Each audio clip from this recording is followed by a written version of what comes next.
Baik, Assalamualaikum warahmatullahi wabarakatuh. Sebelumnya izin saya untuk share screen.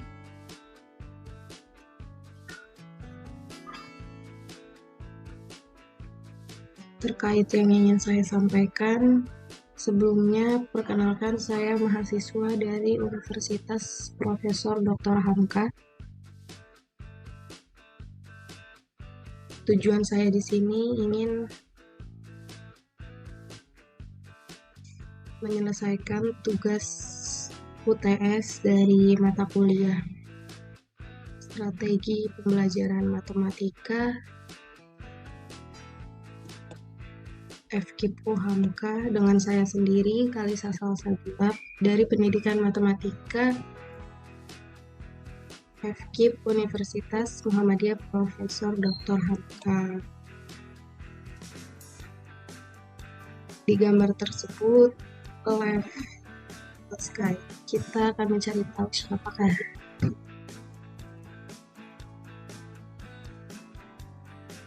Di sini ada gambar sekumpulan orang, ataupun sekumpulan tangan, ataupun sekumpulan jempol, ataupun sekumpulan semut yang sedang gotong royong untuk bekerja sama mencapai tujuan yang diinginkan.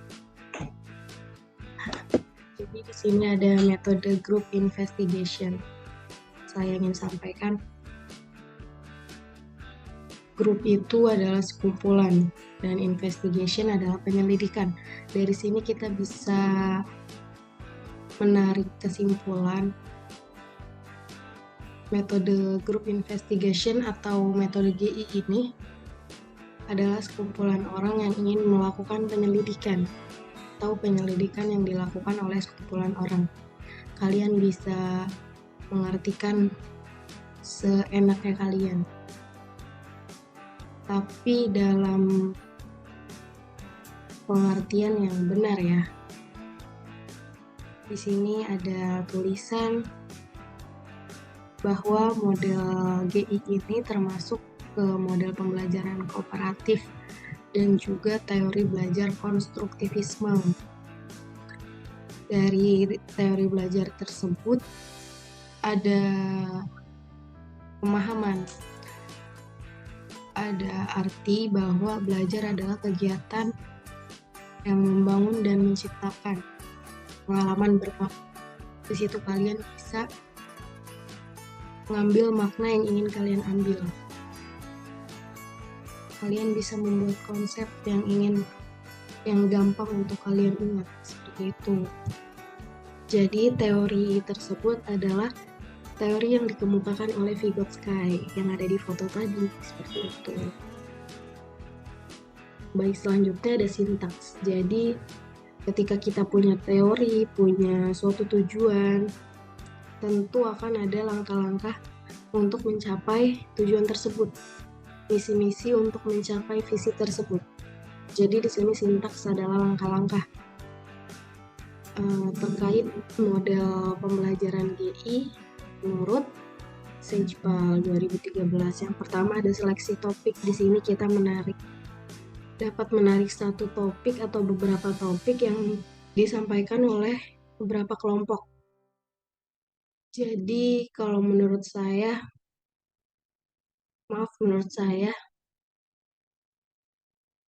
ini adalah kita diberikan masalah terlebih dahulu, diberikan topik, dan nanti diinvestigasi apa yang harus kita lakukan, apa yang ingin kita lakukan atas topik tersebut.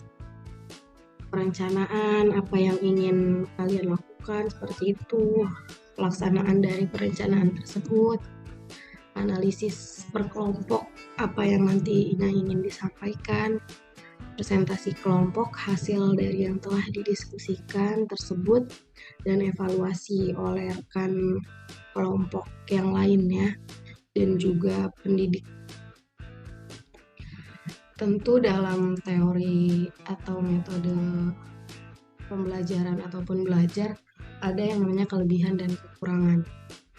Dari kelebihan sendiri pun ternyata itu bisa membuat kekurangannya, seperti berdiskusi. Mungkin ketika dia berhasil diskusinya, itu akan menjadi kelebihan. Tapi ketika dalam diskusi dia menjadi pasif, itu menjadi kekurangan seperti itu. Sebelum ke rumus, dilihat saya mengambil kesimpulan tentang metode GI ini, group investigation atau kelompok yang ingin berinvestigasi kan ya. Jadi kita memberikan suatu masalah dan masalah itu diinvestigasi, semua poin-poin yang bisa diinvestigasikan seperti bisa mengeluarkan pertanyaan dan dari pertanyaan itu bisa dijawab atau bisa menarik kesimpulan juga. Jadi memang di sini secara berkelompok tentu ingin mengasah skill komunikasi, mengasah skill tentang menerima pendapat ataupun berpendapat dan mengeluarkan suara, berdiskusi, saling bertukar pikiran. Yang tadinya kita tidak kepikiran, ternyata orang kepikiran dan kita saling berkomunikasi. Disitulah hal yang ternyata memang kedepannya sangat perlu gitu kan, untuk bekal. Dan di sini pada materi barisan dan deret. Jadi metode GI kita terapkan pada materi barisan dan deret. Sebelumnya pun metode GI ini belum tentu bisa diterapkan di semua lingkungan. Jadi ketika ada satu lingkungan dengan latar belakang eksternal atau internalnya yang tidak memadai, maka metode ini belum tentu berhasil. Jadi akan ada sebab atau aturan-aturan yang tidak tertulis untuk metode GI ini. Jadi di sini rumus barisan dan deret sudah tertulis ya. Semua penjuru dunia sama gitu. Rumus dari barisan dan deret adalah itu. Tapi yang ingin saya sampaikan tentang materi ini adalah apa sih yang kalian tahu tentang materi barisan dan deret, kenapa kita harus belajar ini.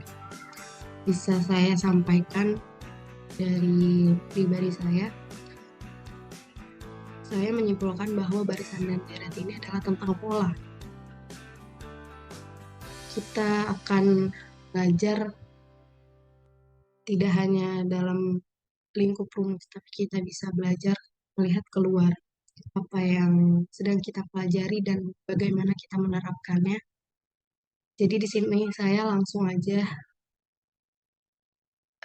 ingin memberikan topik kepada 4 kelompok. Jadi topik yang pertama terkait batu bata. Jadi kalian bisa investigasi keterkaitan batu bata dengan materi yang saat ini, materi deret dan barisan.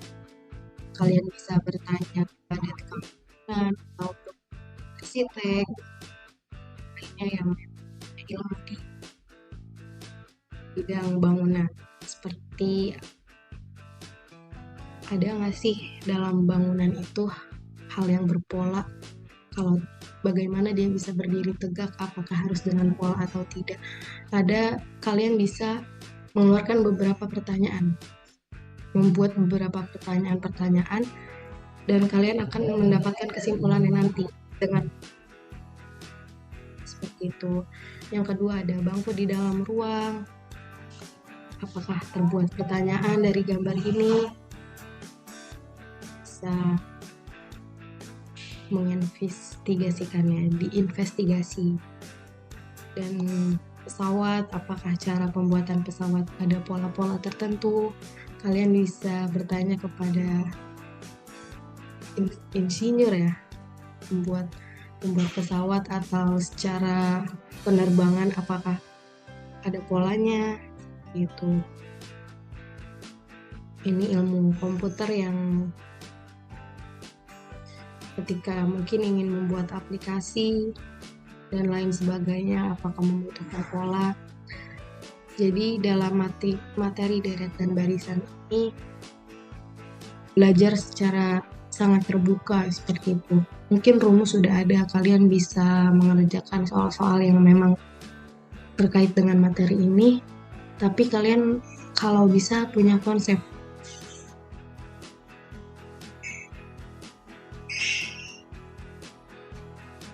Selanjutnya terkait pertanyaan yang bisa dijawab secara individual dan akan dibagikan link Google Form-nya di deskripsi YouTube saya. Baik, sekian, terima kasih. Thank you. Yang berbicara tidak lebih baik dari yang mendengar. Wassalamualaikum warahmatullahi wabarakatuh.